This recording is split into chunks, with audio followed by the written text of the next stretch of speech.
Rahayu Sagung Dumadi. Rahayu. Mbah, ini kita ketemu lagi bersama Mbah Tunjung. Saudara-saudara pendengar di seluruh Nusantara, sebetulnya konten ini mendadak aja ya ini Mbah, secara tidak langsung ini karena Mbah Tunjung mau dan berkenan mampir di padepokan kita lagi. Tanpa basa-basi, Mbah Tunjung ini langsung kita culik ini untuk mewedar ilmu kawruh lagi di sini. Sebelum Mbah Tunjung ini nanti ngilang lagi, saudara-saudara, karena kalau sudah aktivitasnya tinggi, ini sangat sulit dicari ini Mbah Tunjung. Ini mumpung kesempatan. Gimana Mbah, kabarnya sehat ya Mbah ya? Sehat, selalu sehat Mas. Sekalian dalam video ini kita mau menginfokan kembali pada pembahasan video kita yang lalu ya Mbah, bahwa saya pribadi dengan Mbah Tunjung mempunyai cita-cita ingin melakukan sebuah retreat atau semacam healing lah di tempat area Gunung Wilis sebelah timur Kota Madiun. Kita sempat beberapa hari yang lalu kita sempat survei ya Mbah. Survei dan tempatnya bagus banget di lereng Gunung Wilis. Kebetulan kita menemukan salah satu resort. Resort itu kultur coraknya itu berwarna Majapahit ya Mbah ya. Majapahit. Basicnya Jawa Nusantara banget ini pokoknya. Dan kebetulan resort di lereng Gunung Wilis itu bernama Aswin Loka, yang mengandung arti atau filosofi Aswin ini bentuk salah satu pengobatan dari dewa yang mungkin Mbah Tunjung bisa share nanti. Dan Loka berarti tempat. Nah itu apa sih Mbah arti dari Aswin Loka dari resort yang kita survei beberapa hari lalu? Ya, dan kemarin kan habis diskusi dari beliau yang ada di sana mengelola Aswin itu, termasuk ya Mas Timothy. Aswin itu kan dewa, bapaknya Nangkula Sadewa. Itu memang dewa pengobatan dalam tradisi perwayangan Mahabharata itu. Sementara Loka itu memang tempat. Jadi mungkin disinergikan di sana menjadi tempat pengobatan atau healing, di mana nanti Aswin Loka itu kan hari ini berfokus dengan kegiatan menggiling budaya. Jadi budaya itu disembuhkan karena ada kesalahpahaman orang-orang kita memahami apa itu budaya. Dan kedua, nyatanya dari sana juga lahirlah tentang sistem organik yang menyondingkan sistem organik terhadap konsep kehidupan masyarakat pertanian kita. Nah, organik itu kan juga penyembuhan ternyata, karena menurut Mas Timothy kemarin yang disebut organik itu kembali kepada pola perawatan yang natural dan selaras dengan alam lagi, atau pola yang semestinya. Berarti kan memang tanah kita ini sedang sakit, jadi disembuhkan juga. Nah, menyembuhkan tanah juga harus menyembuhkan manusianya, karena yang menyakiti tanah adalah manusia. Kalau tanahnya sakit, manusia makan dari tanah, ya manusianya sakit. Jadi mungkin Aswin Loka itu nanti bekerja dua. Budaya itu berarti budaya manusianya yang harus disembuhkan, berarti kesadarannya harus dibenahi, mindsetnya, ya kan, hatinya, pikirannya, akalnya. Baru tanahnya pun juga organik. Jadi manusianya itu dispiritualkan, tanahnya diorganikan. Jadi dua-duanya bekerja. Itu berarti tempat itu, lokasi itu sangat cocok buat acara semacam retreat yang akan datang ya Mbak ya. Jadi selaras. Pemandangannya, view-nya juga sangat keren dan luar biasa. Nah, untuk tanggalnya ini Mbah Tunjung belum bisa menjawab karena butuh semedi lagi nih Mbah ya. Seperti itu. Mbah, sebelumnya saya terima kasih kepada Mbah Tunjung mau bersinergi lagi di dalam channel ini.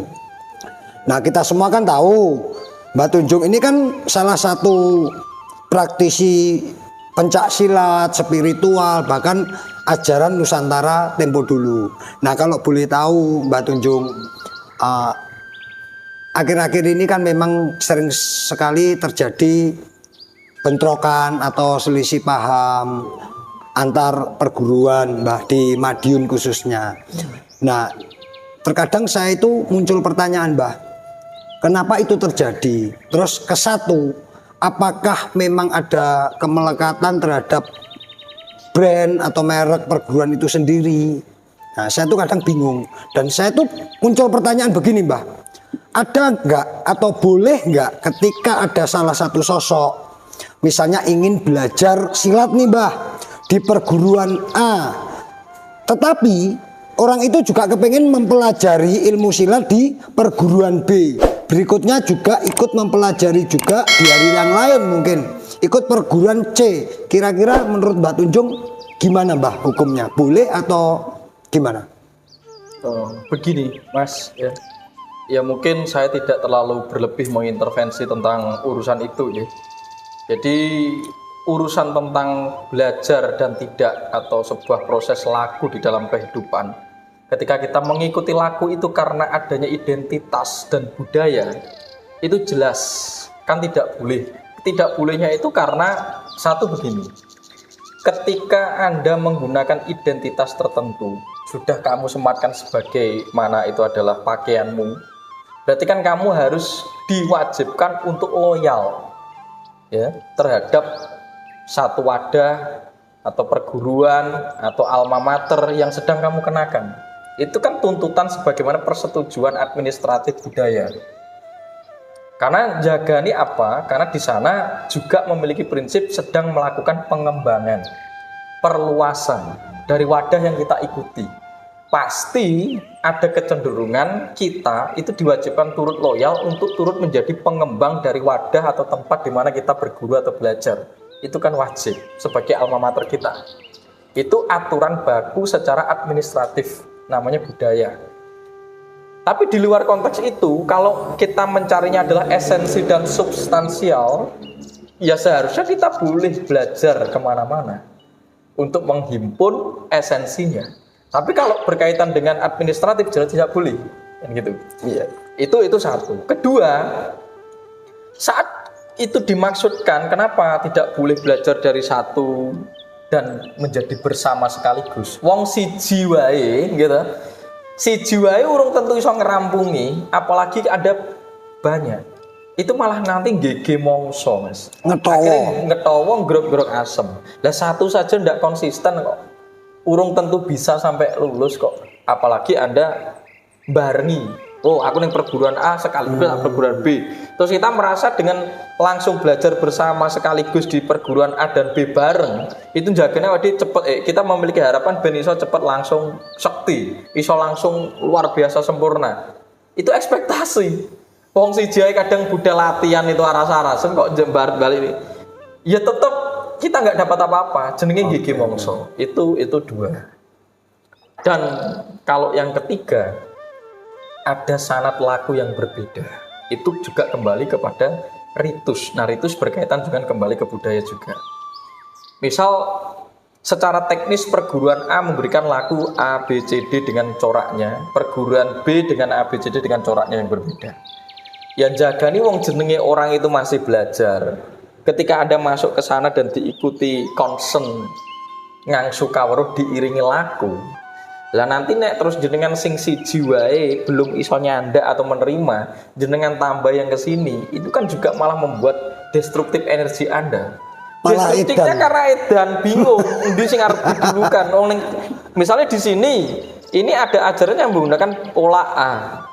Tapi di sini memulai dengan pola Z. Bingung karena metodenya berbeda. Akhirnya kalau kita nanti tidak bisa nanting rasa, tidak bisa ngungkal akal, itu tabrakan atau ambivalensi. Ketika ambivalensi inilah masalah kita. Tapi nek iso ngendhaleni yo ora apa-apa, enggak masalah. Lah akhirnya kok seringkali malah edan ora kecanda, enggak kepegang apa yang menjadi tujuan kita, enggak kita dapatkan. Ibaratnya nyekel iwak itu malah butek banyune. Betul. Tapi nek tetep maksake tari ning awake dhewe, sing siji ae kowe siap apa ora ngerampungi, mengikuti secara konsisten gitu. Iya. Nek sing siji ae gak iso ngikuti yo aja kabeh.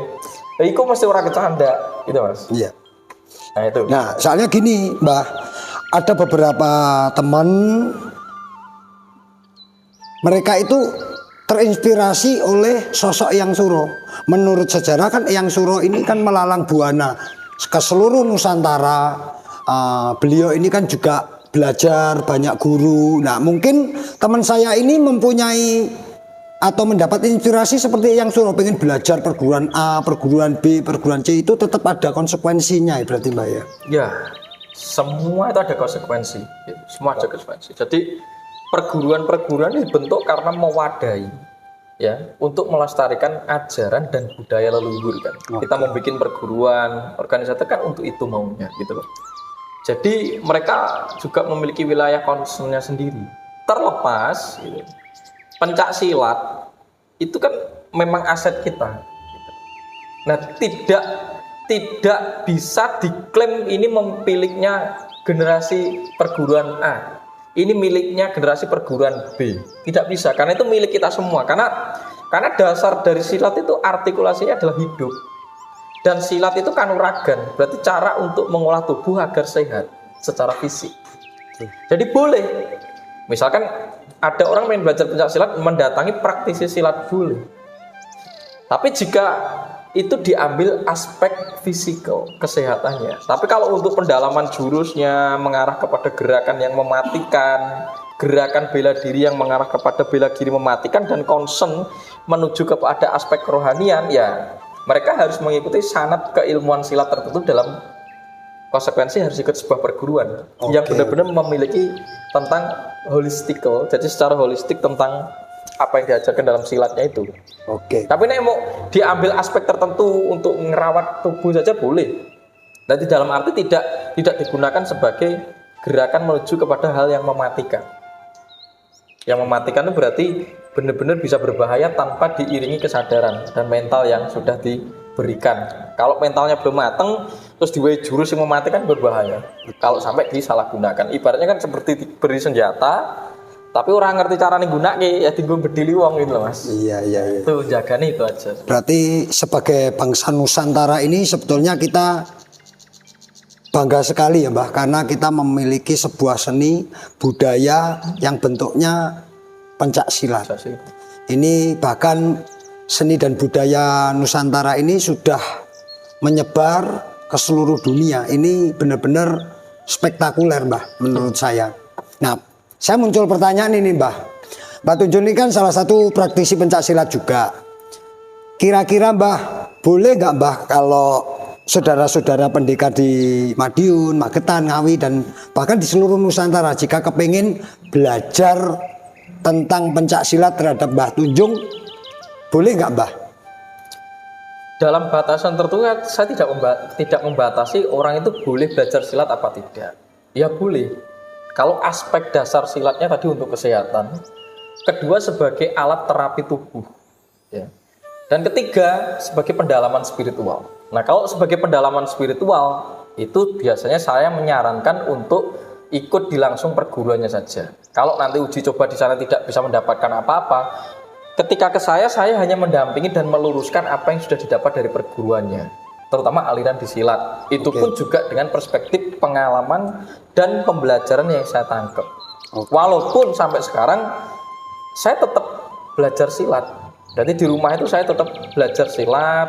Saya kemarin dikirimi dambi, ngerti ya? Dambi yang boneka kayu itu kayak Widen Mas. Oh iya. Dikirimi dari sahabat saya Brimo. Karena beliau tahu sebelum saya bertemu beliau, saya memang concern di pencak silat.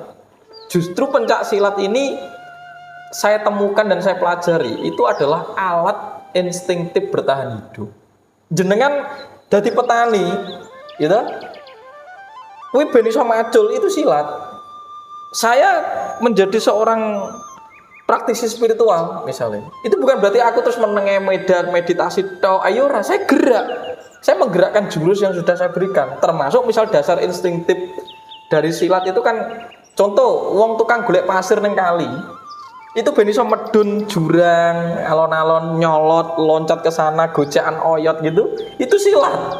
Nelayan melempar jala silat, narik tamu, narik jaringnya kuwi silat. Nah, silat itu ternyata adalah mudra tubuh. Olahraga. Nah, maka sering disebut dengan kanuragan. Kanuragan itu olahraga yang sudah ditemukan oleh leluhur kita untuk merawat jasmani mereka. Baru nanti kan pengembangannya ke aspek mental dan spiritual gitu ya. Nah, saya sampai sekarang tetap gerak. Jadi nek wong sing ngomong nang aku tujuan dari perguruan aku kebatinan. Iya, tapi dasarnya silat. Bagaimana Anda mencapai kepada keseimbangan spiritual dan mental ketika tubuh Anda saja bermasalah? Oke, oke. Berarti obah ini penting, gitu loh. Rakitang jenengan melaku esuk dan apa itu silat. Jadi saya tidak membatasi mereka untuk belajar silat. Tapi ketika ada pendalaman yang lebih mendalam, karena silat ini akan dikembangkan sebagai pendidikan sastra tulisan atau mudra, Mas. Jadi misalkan kayak jurus silat itu ada begini itu ada artinya semua. Karena orang leluhur kita seperti jenengan lihat di panel relief candi kita, itu kan ada pergerakan pencak silat. Selain digunakan untuk insting bertahap hidup, itu kedua digunakan untuk insting mental.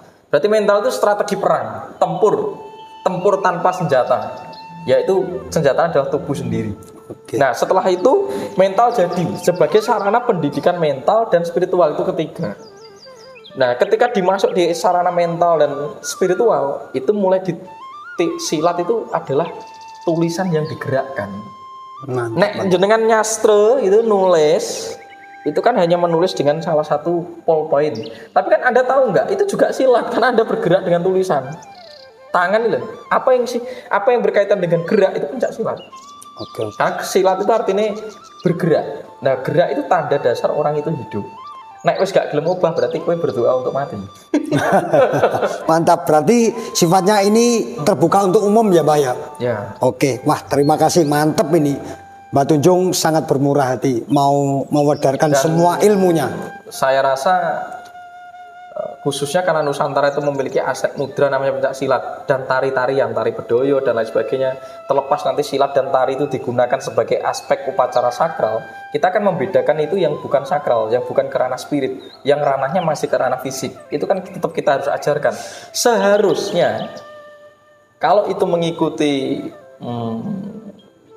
wilayah bangsa Asia Pasifik atau Nusantara itu biar bisa bangkit, ya silat itu harus dijadikan sebagai konsep wajib bela negara. Jadi alat wajib bela negara itu mentalnya di wajib silat. Sejak dini nggak apa-apa, karena untuk kesehatan tuh jenengan dolanan globak sodor engkling kuwi silat, Mas. Mantap, luar biasa.